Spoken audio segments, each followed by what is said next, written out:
21শে জুলাইয়ের পোস্টার ছিঁড়েছে এবার দুষ্কৃতীরা। পোস্টার ছেঁড়ার ছবি সিসি ক্যামেরা বন্দী হয়েছে। গড়ফায় 21শে জুলাইয়ের পোস্টার ছেঁড়া হয়েছে, আপনাদের সেই ছবি এবার দেখাবো। গড়ফায় 21শে জুলাইয়ের যে পোস্টার, সেই পোস্টার ছুঁড়েছে দুষ্কৃতীরা। বিজেপি সিপিএম এর বিরুদ্ধে অভিযোগ, গড়ফা থানায় অভিযোগ তৃণমূলের। আপনারা এই মুহূর্তে যে সিসিটিভি ফুটেজ দেখতে পাচ্ছেন, সেখানে দুষ্কৃতীরা 21শে জুলাইয়ের পোস্টার কিভাবে ছিঁড়ছিল সেই মুহূর্ত ধরা পড়েছে। দেখছেন সেই ছবি, পোস্টার ছিঁড়েছে দুষ্কৃতীরা, সিসি ক্যামেরা বন্দী সেই মুহূর্ত। গড়ফার ছবি দেখছেন, 21শে জুলাইয়ের পোস্টার ফেলা হয়েছিল। বিজেপি সিপিএম এর বিরুদ্ধে অভিযোগ দায়ের করা হয়েছে গড়ফা থানায় তৃণমূলের পক্ষ থেকে। সিসিটিভি ফুটেজ আপনাদের সামনে এই মুহূর্তে তুলে ধরছি আমরা। গড়ফার ছবি এটা। গড়ফা এলাকায় যে পোস্টার পড়েছিল 21শে জুলাইকে কেন্দ্র করে, যে পোস্টার, সেই পোস্টার ছিঁড়ল এবার দুষ্কৃতীরা। সরাসরি রয়েছেন আমাদের সঙ্গে আমাদের প্রতিনিধি রক্তিমা দাস। আমি কথা বলবো রক্তিমার সঙ্গে এই ঘটনা নিয়ে। রক্তিমা, আমরা দেখতে পাচ্ছি সিসিটিভি ফুটেজে ধরা পড়েছে দুষ্কৃতীরা তারা গড়ফা থানা এলাকায় পোস্টার ছিঁড়েছে 21শে জুলাই উপলক্ষে, যে পোস্টার ফেলা হয়েছিল শাসক দলের পক্ষ থেকে। মূলত আর কি অভিযোগ রয়েছে, তৃণমূলের পক্ষ থেকে কি বলা হচ্ছে?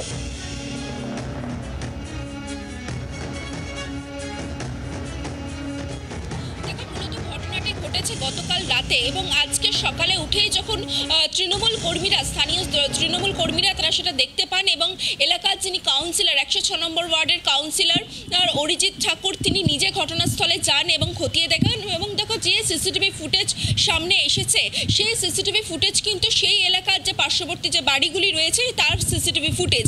এবং সেখান থেকে দেখো একটা বিষয় কিন্তু স্পষ্ট দেখা যাচ্ছে যে 3-4 জন আসছেন এবং এসে রাতের অন্ধকারে সেই জায়গার যে ব্যানার ওখানে টাঙানো হয়েছিল, সেই ব্যানার কিন্তু ছিঁড়ে ফেলা হচ্ছে।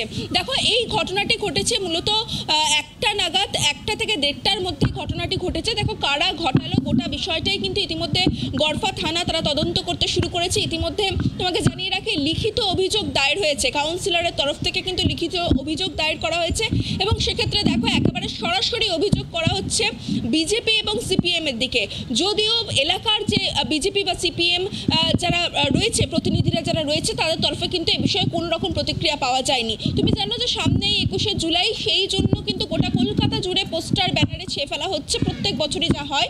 কিন্তু এই ধরনের ঘটনা আগে কখনো ঘটেনি বলেই কিন্তু কাউন্সিলর তিনি মন্তব্য করেছেন।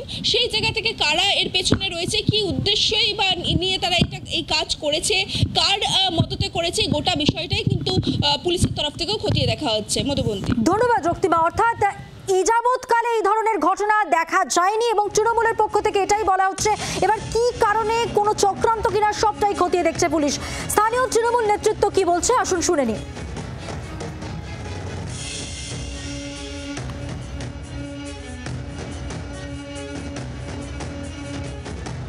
মন্ডলপাড়া সাদা কালীবাড়ি ব্রিজে আমাদের যে 21শে জুলাইয়ের যে ব্যানার রয়েছে, 10x6 বড় ব্যানার ছিল, এটা লাইট দিয়ে সাজানো ছিল।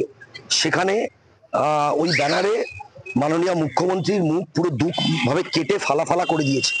এবং তারপরে আমরা ওখানে যাই, আমরা আশেপাশের বাড়ি বিভিন্ন সিসিটিভি ফুটেজ খুঁজি এবং একটা বাড়ির থেকে সিসিটিভি ফুটেজে দেখা যায় যে কিছু মধ্যবয়স্ক কিছু ছেলে তারা রাত্রেবেলা প্রায় 12টা 47 নাগাদ এসে ওই ব্যানারগুলো ছিঁড়েছে।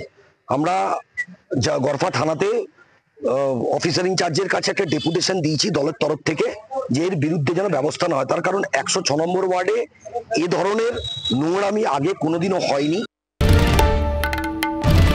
বাংলার আওয়াজ, বাঙালির আবেগ, জি 24 ঘন্টা।